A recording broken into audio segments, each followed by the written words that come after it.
I stepped into the ballroom of my brother's engagement party feeling like an invisible shadow, swallowed by crystal chandeliers and the soft hum of a string quartet. Perfume floated in the air, mingling with laughter that seemed sharper than the silver knives on the tables. Then I heard it. A whisper, delicate yet cruel, cutting through the murmur of the room. "The stinky country girl has arrived." The bride leaned toward her friends, just loud enough for me to catch it. Laughter followed.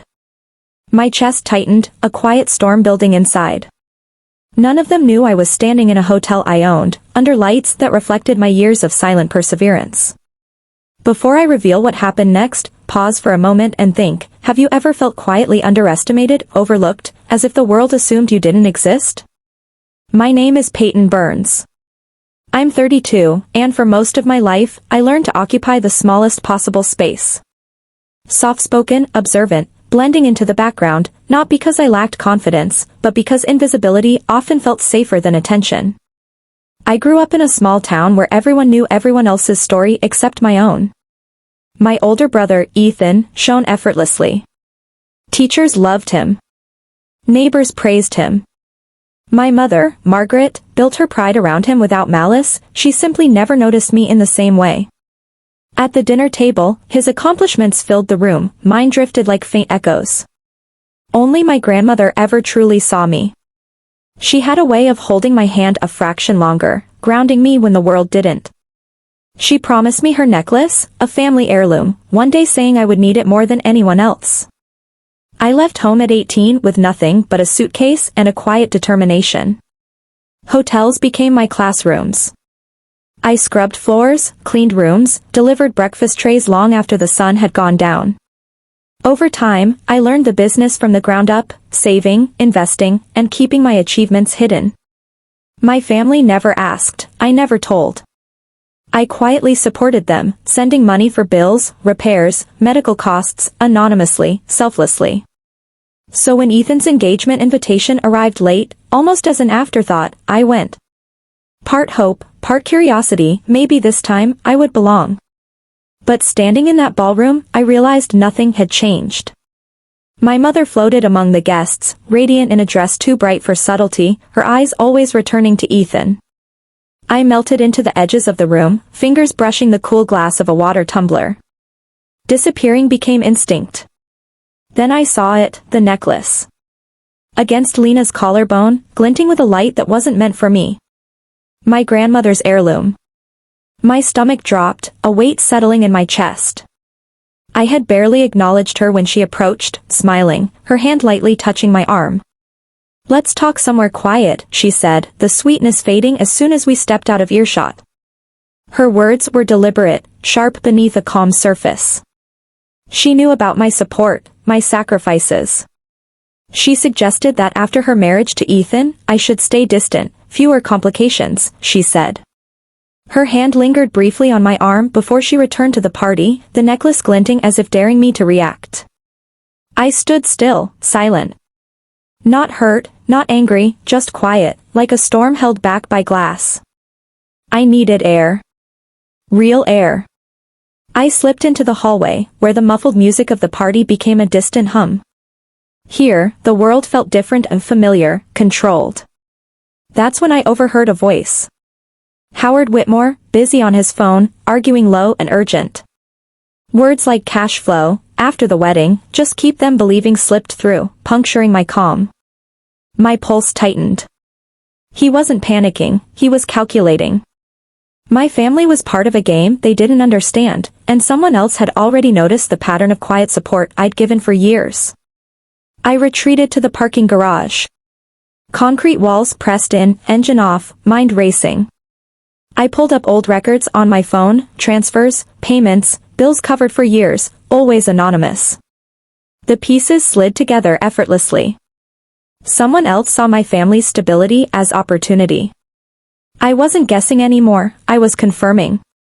I texted Daniel Cross, "Meet me near the service entrance." No explanation, he would understand. I called my lawyer, Rachel, and Hannah, my numbers expert. Options, confirmations, clarity, quiet power. Composed, almost detached, I returned upstairs. The party continued, blissfully unaware, music soft, laughter echoing, but I felt a shift. This night was no longer about whispers or necklaces, it was about protection, truth, and control. I leaned against the cold concrete of the parking garage, letting the silence swallow me. The muffled laughter from the ballroom became background noise, insignificant against the storm of thoughts inside my head. Lena, with my grandmother's necklace draped across her collarbone, moved through the room like she belonged there, but she didn't. Every polite smile, every whispered compliment she received was stolen from me. Stolen from years of quiet sacrifice, of unacknowledged effort. I replayed the party in my mind. The jokes, the whispers, the casual disregard for my presence, it wasn't just ignorance. It was deliberate, a subtle attempt to erase me, to minimize what I had accomplished quietly, without fanfare. And now, someone else was trying to exploit that invisibility. Howard Whitmore's phone call wasn't a coincidence. My family's stability, the years I had worked unseen to keep them afloat, had become a target. I texted Daniel, run full background checks on the Whitmores. Quietly. Then called Rachel, my lawyer. Her calm, precise voice reassured me, even as the weight of the night pressed on my chest. Hannah, my numbers expert, joined the effort, combing through patterns, transfers, connections. The work was methodical, meticulous. I didn't need drama. I needed clarity. Returning to the ballroom was like stepping into a dream I had no intention of dreaming. Music played softly. Laughter rolled across the tables. My mother floated beside Ethan, her smile wide, unaware of the storm brewing at her feet. Guests raised glasses, toasting a future they assumed was unshakable. And yet, everything felt brittle. The facade was perfect, but I could see the cracks. Lena approached me again, her smile forced. "We should talk," she said. Her voice, sweet yet sharp, carried the weight of knowledge she assumed gave her power. I let her talk, letting her words float past me like clouds. She revealed she knew about my support to the family, about the quiet money that had kept them afloat. She painted it as desperation, as a need to matter, as if my care was a weakness. I said nothing. Silence became my weapon. Her attempt to wound me verbally was met with nothing but calm. I had learned early that strength doesn't always roar, sometimes it sits quietly, unshakable, waiting. The necklace glinted with every laugh Lena forced herself to give. My grandmother's gift, meant for me, had been claimed by someone unworthy. The sting was sharp, yet it was tempered by a growing understanding. This was not about revenge. This was about control, foresight, and ensuring no one could exploit my family. I excused myself and retreated to the service entrance. The hallways were familiar, almost comforting. Here, I was not just a guest, I was in my domain. Howard Whitmore appeared again, alone this time, phone pressed to his ear, tension clear in his posture. I paused, listening. Fragments of his conversation spilled through the corridor. After the wedding, cash flow, keep them believing. He spoke of my family as if we were resources, objects to be manipulated. My pulse steadied. Calm, methodical. I returned to my car, engine off, staring at the concrete walls, pulling up years of financial records. Transfers, bills, medical payments, everything I had sent quietly over the years. The pattern was undeniable. My family, whom they assumed ignorant, had been carefully supported, safeguarded from exposure. Yet, someone saw it as opportunity. And now, the reckoning would be mine to orchestrate. Daniel arrived shortly, silent as always. No explanations, just understanding in his eyes. I handed him a folder of preliminary findings. Hannah's messages came in, precise and unflinching. The patterns are consistent. No errors. They've been exploiting this for years. Rachel confirmed my legal stance. Calm, factual, ready. No one panicked, no one overreacted. We prepared for the next step with measured precision. The engagement party continued unaware, blissfully ignorant. I moved back inside, my presence almost ghost-like.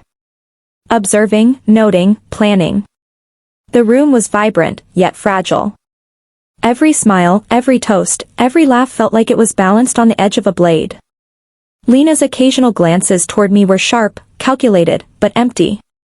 She didn't understand that the quietest person in the room often holds the most power.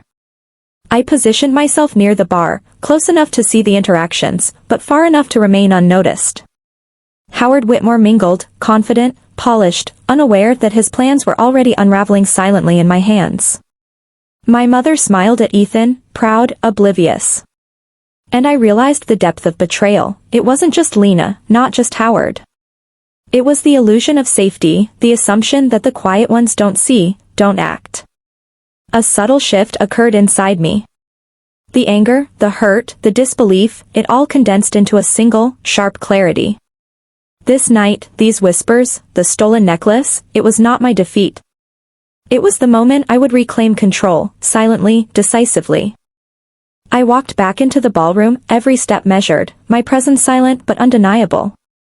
The music hummed softly, the chandeliers casting a warm glow over faces that had barely spared me a glance before. Lena's laughter reached my ears like shards of glass, and my mother's smile glimmered, blind to the storm quietly assembling. But I no longer felt small. Every gesture, every subtle observation had been building toward this moment. The quiet ones, the overlooked, the underestimated, they see what others miss. And now, it was time to act.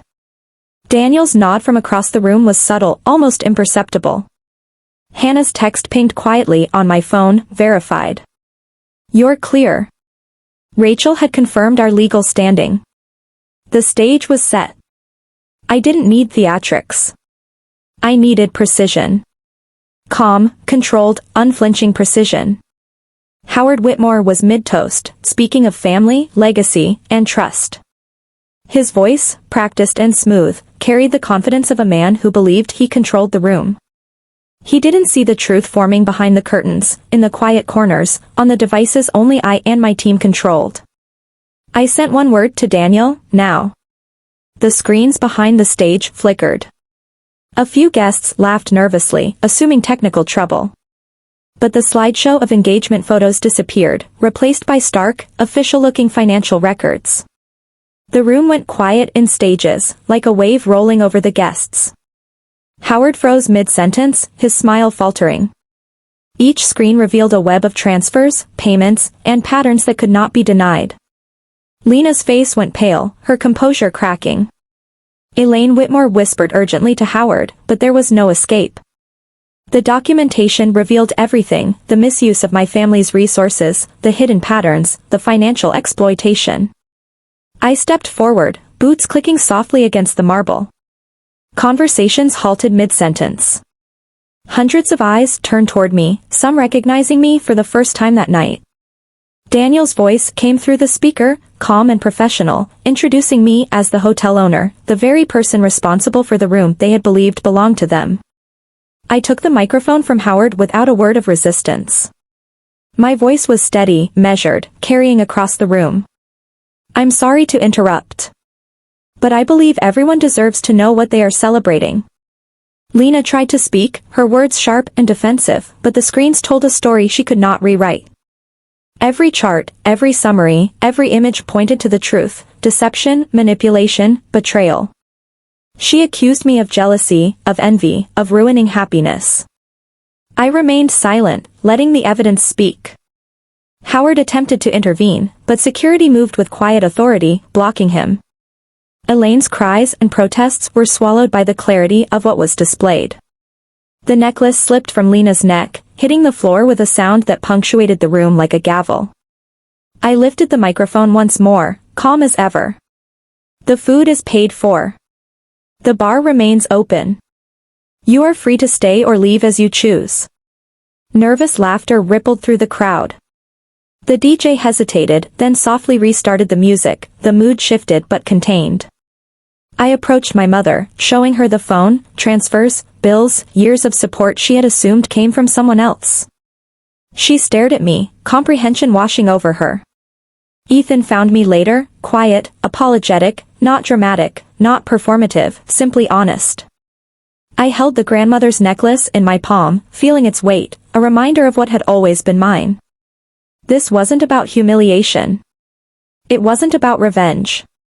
It was about truth, integrity, and reclaiming control without losing composure. The room, once vibrant with illusions, now breathed with reality. Days passed quietly. Investigations unfolded without spectacle.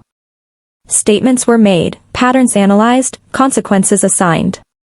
The Whitmores faced scrutiny and accountability, but my role remained understated, methodical. This was how power was reclaimed, not with shouting, but with precision, patience, and understanding. Weeks later, I hosted a small breakfast at the hotel. A young woman from a rural town sat across the table, nervous, unsure. I watched her relax, slowly, just as I had once learned to. Observing her, helping her feel seen, reminded me why I had endured years of invisibility. Strength, after all, is not loud. It is quiet, steadfast, and undeniable. The necklace rested in my hand that morning. I did not place it around my neck immediately. I held it, feeling the cool metal settle, a tangible connection to the resilience and patience that had carried me here. The pretending had ended. The truth had prevailed. Have you ever had to reclaim control quietly, using patience, observation, and strategy? What would you do if the world assumed you were powerless? The aftermath of that night settled like a quiet tide. The ballroom, once alive with laughter and illusion, now felt hollow yet honest.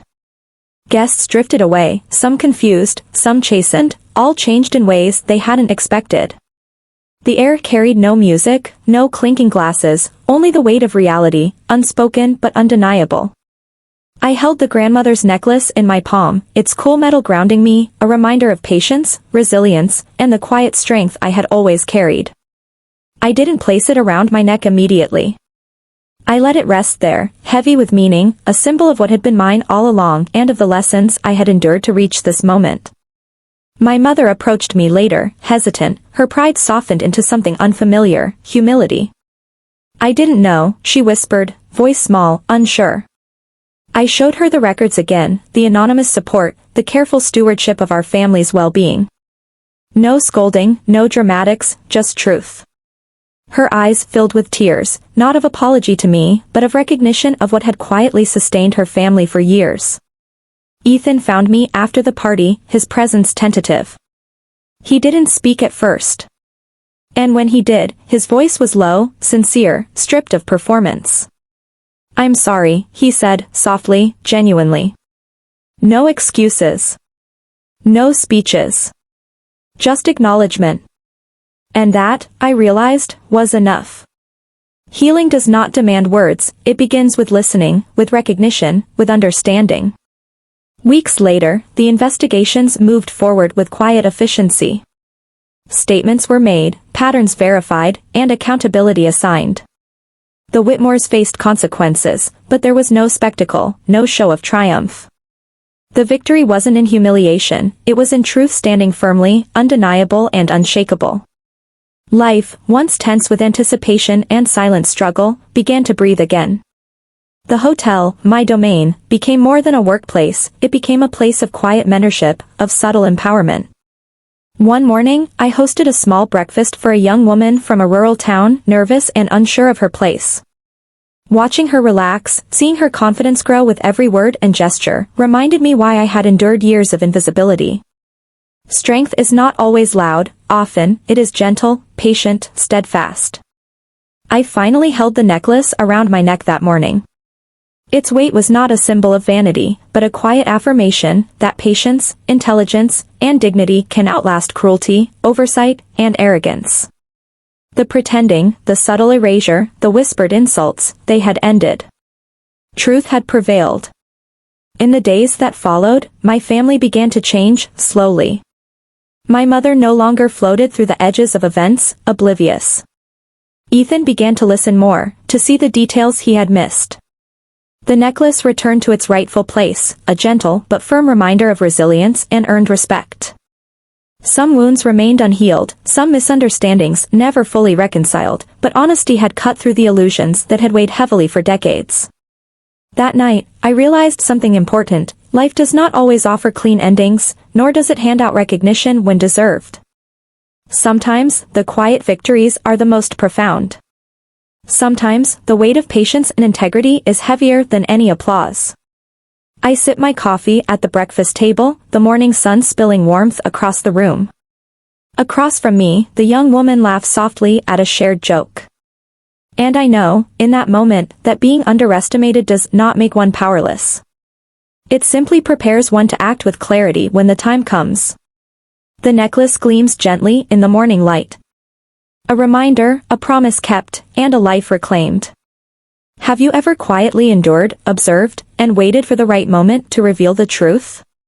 Share your story below. Your patience and resilience might inspire someone who feels unseen.